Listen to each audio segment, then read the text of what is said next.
Salut tout le monde, c'est Tisma, j'espère que vous allez bien. On se retrouve aujourd'hui pour une nouvelle vidéo.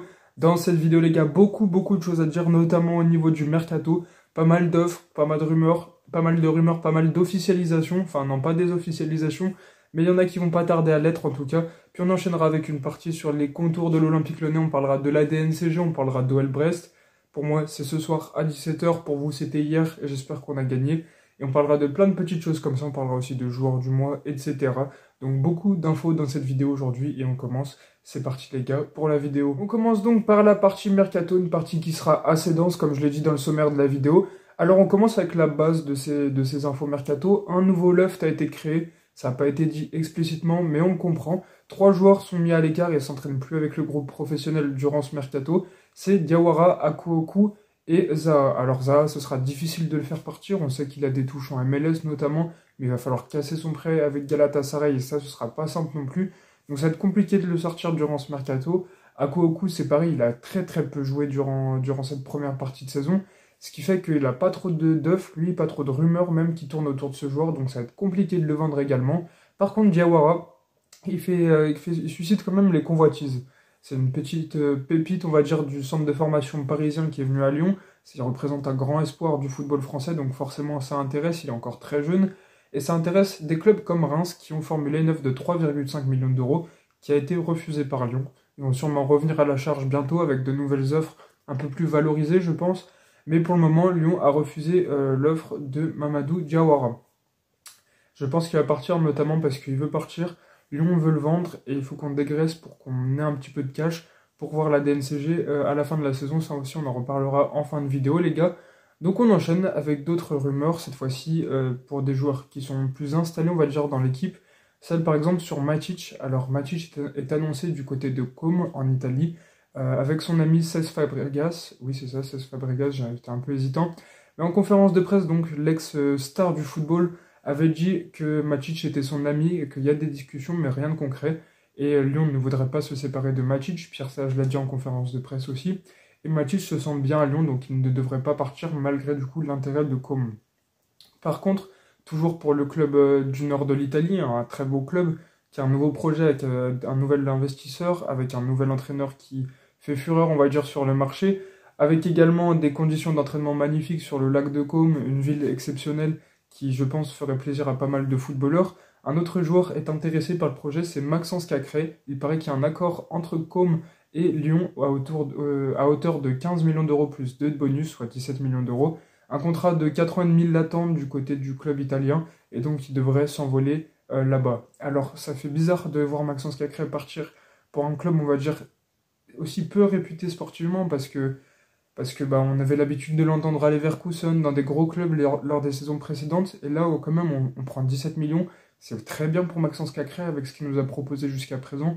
Donc forcément, on va le vendre et je pense que c'est la meilleure chose à faire, mais ça fait bizarre que ce soit un co, mais pas un meilleur club. Donc ça, c'était ma petite note, on va rajouter, mais sa vente fait du bien. Alors, autre chose, encore 2 informations mercato, c'est celle par exemple d'Adrielson. Adrielson qui est revenu de son prêt de Botafogo, qui devrait être reprêté, sûrement à Anderlecht en Belgique, avec une option d'achat de 50 millions d'euros. Mais il ne faut pas oublier que Botafogo conserve 50% sur une éventuelle plus-value future. Donc si on le vend à 5 millions d'euros, on va en récolter que 2,5. C'est pas fou, on le reconnaît les gars, mais c'est comme ça. Et si on arrive à vendre un joueur qui ne rentre pas dans les plans de Pierre Sage, ce serait pas mal. Encore une fois, pour la situation économique du club. Donc voilà, il nous reste une information. Cette fois-ci, c'est dans l'autre sens, c'est dans le sens des arrivées. Thiago Almada est à Lyon. Alors, il n'a pas encore passé sa visite médicale, mais va le faire durant ce week-end. Je ne sais pas si c'est samedi ou, enfin, si c'était du coup hier ou aujourd'hui. Je ne sais pas, mais en tout cas, il est arrivé à Lyon et il voudrait donc s'installer à Lyon, signer à Lyon, mais il faudrait que Lyon valide son prêt gratuit, parce que s'il vient à Lyon, c'est en tant que prêt gratuit de la part de Botafogo. Donc il faudra voir si on arrive à faire passer ça à l'UEFA et à la FIFA surtout, parce qu'on sait que la DNCG nous surveille et qu'encore une fois, John Textor est un très bon chef d'investisseur, ça veut rien dire, un très bon chef d'entreprise dans le sens où il sait très bien contourner les lois, il nous l'a déjà montré. Mais en même temps, c'est un chef d'entreprise pété parce qu'il ne connaît pas du tout le marché français et qu'on on s'est fait punir beaucoup de fois déjà par la DNCG et c'est vraiment pas fou. Donc c'est un peu... John Textor, c'est deux opposés en même temps, c'est compliqué à le cerner. Il est très bon chef d'entreprise à l'américaine qui sait contourner les lois, mais en même temps, il connaît pas du tout les lois françaises, il connaît pas du tout les institutions françaises, ce qui fait que le mélange des deux, bah, il y a des fois, il se fout de la gueule de la DNCG, il se fout de la gueule des instances, dont Nasser Al-Khelaifi. Et de l'autre côté, bah, on se fait punir quand même, donc on ne sait pas trop quoi en penser, c'est assez difficile, mais ça permet de réaliser des coups pas mal sur le mercato. En tout cas, si ça passe, on en reparlera sûrement, je pense, la semaine prochaine, si c'est officialisé ou non. Donc voilà, d'ici quelques jours, on attend cette officialisation-là, plus celle de Cacré, et c'est ce qui va nous préoccuper lors des prochains jours de mercato. Puis ensuite, il y aura sûrement d'autres rumeurs, d'autres offres, parce que Lyon cherche à dégraisser. Et on verra pour le transfert de Luis Enrique. Je pense que ça va être compliqué de réaliser également celui-là, même en tant que prêt. Donc ça, on verra. Donc il y a pas mal de dossiers qui vont nous intéresser assez rapidement. Voilà pour la partie mercato. Dites-moi ce que vous en pensez en commentaire. Nous, on va enchaîner. On va parler des à côté de l'Olympique Lyonnais, de la DNCG, de Crystal Palace, du trophée du joueur du mois, d'OL Brest. Pas mal de petites choses sympas à dire. On enchaîne les gars pour la suite de la vidéo. On commence donc la suite de la vidéo avec OL Brest les gars. Pour moi, c'est tout à l'heure à 17h. J'espère qu'on aura gagné après ce match compliqué contre Montpellier, une victoire, on va le dire, chanceuse, face aux derniers de Ligue 1 qui ont réalisé une prestation plutôt aboutie, l'un de leurs meilleurs matchs cette saison, et nous qui n'avons pas été flamboyants. Ça nous a permis de revenir à hauteur de Lille, et cette fois-ci, c'était hier, donc pour moi vendredi, Lille a fait un match assez nul, on va dire, contre Auxerre 0-0, et Monaco a fait un résultat pas favorable contre le Nantes d'Anthony Lopez, de partout, donc ce qui nous permettrait de gagner contre Brest, enfin si on gagne contre Brest, on serait à hauteur de Monaco à la 3e place du classement, ce qui serait vraiment bien. Encore une fois, il va falloir gagner contre Brest, et ça passera par un match meilleur que celui contre Montpellier, avec un jeu plus flamboyant, avec plus de rythme, avec des joueurs qui vont vers l'avant, avec une composition sans doute aussi moins remaniée que la semaine dernière, même si Matic sera à 100 pour cause non pas de voyage à Côme, mais pour cause de maladie. En tout cas, il faudra gagner contre Brest, on en parlera la semaine prochaine, et si on le fait, ça peut nous mettre vraiment bien et faire une très belle opération au classement.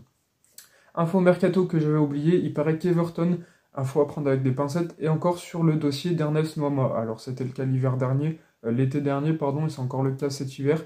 Info, comme je l'ai dit, à prendre avec des pincettes, mais qui ne reste pas sans fondement, j'imagine, parce que c'est des bons journalistes qui l'ont dit, même si ça n'a pas été trop confirmé ces derniers temps.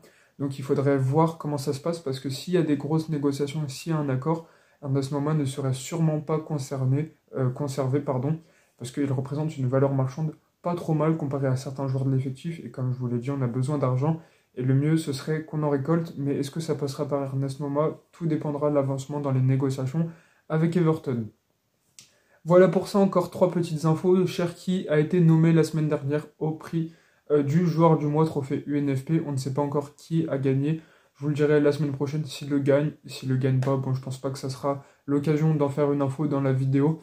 Mais en tout cas, il est nommé parce que ça vient récompenser son mois de décembre qui a été plutôt vraiment pas mal, qui nous montre encore une fois qu'il réalise une très bonne saison et qu'il a le niveau pour faire asseoir toute la Ligue 1 devant lui. Encore, certains défenseurs sont quand même à la hauteur, on va pas se mentir, mais il a vraiment beaucoup progressé, Ryan Cherki, et ça vient récompenser ça, justement. On enchaîne avec un truc qui peut nous rassurer également, c'est, encore une fois, du côté de l'Angleterre.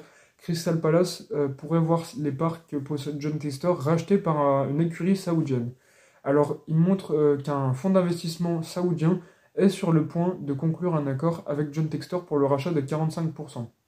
Alors, ce sera à hauteur de 180 millions, je crois 178 pour être plus exact, et donc cette transaction pourrait être faite. Alors on sait qu'un rachat ça prend énormément de temps, ça prend plusieurs mois, il faut que les banques suivent, il faut que les institutions suivent, surtout les institutions anglaises, et pour un rachat en Angleterre, je ne sais pas si c'est à plus de 50% qu'ils le font, ou même quand c'est un peu moins, mais il y a un vote entre les écuries de Première Ligue, donc c'est assez compliqué de faire ça dans un petit cours, c'est pas un français, un petit cours, dans un court laps de temps, ou un petit laps de temps, mais bref, en tout cas, ça devrait se faire.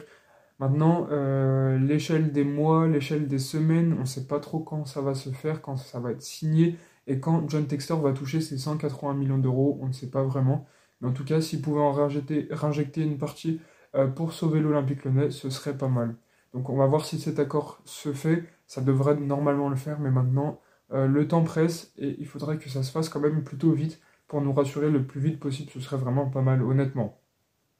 Dernière info de la je recommence. Dernière info de la vidéo, ça concerne la DNCG. Lyon avait fait appel de sa sanction, pas la sanction de la rétrogradation administrative, elle n'était pas susceptible de faire appel, dessus, mais on a fait appel sur l'interdiction de recrutement. Et cet appel a été rejeté par la DNCG.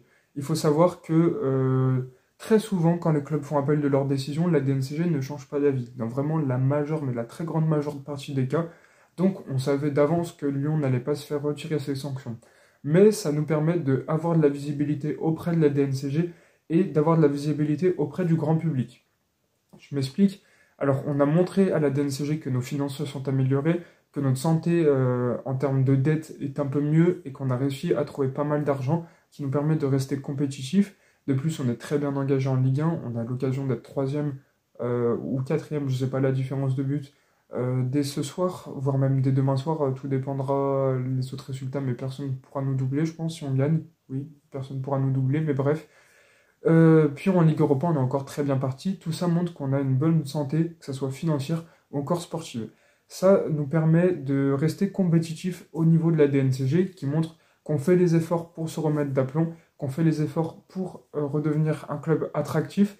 Et ça va permettre aussi de faire monter les actions lyonnaises, parce que justement les comptes devraient être rendus publics grâce à ce passage devant la DNCG. Donc les actionnaires extérieurs, comme les prêteurs des banques, qui pourraient nous faire confiance s'ils voient que ça s'améliore, ils vont tous voir qu'on a fait les efforts justement pour se remettre d'aplomb et que ça paye, donc on est forcément plus attractif, plus compétitif, et ça montre que Lyon est un club qui tient la route, alors qu'il y a quelques mois, il y a un mois ou deux, on aurait pu croire que Lyon était un club dans lequel il ne fallait surtout pas investir, et c'était le cas il y a 2 mois.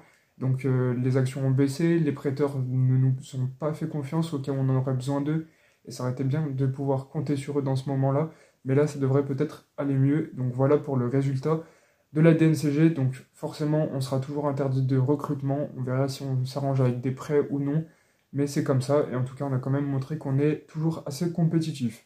Voilà pour la vidéo, j'espère que vous l'aurez kiffé. Si c'est le cas, on se retrouve la semaine pro avec l'analyse du match de Brest et de la Coupe de France. N'hésitez pas à liker, à commenter et à vous abonner. On se laisse sur la magnifique phrase de Bartholza.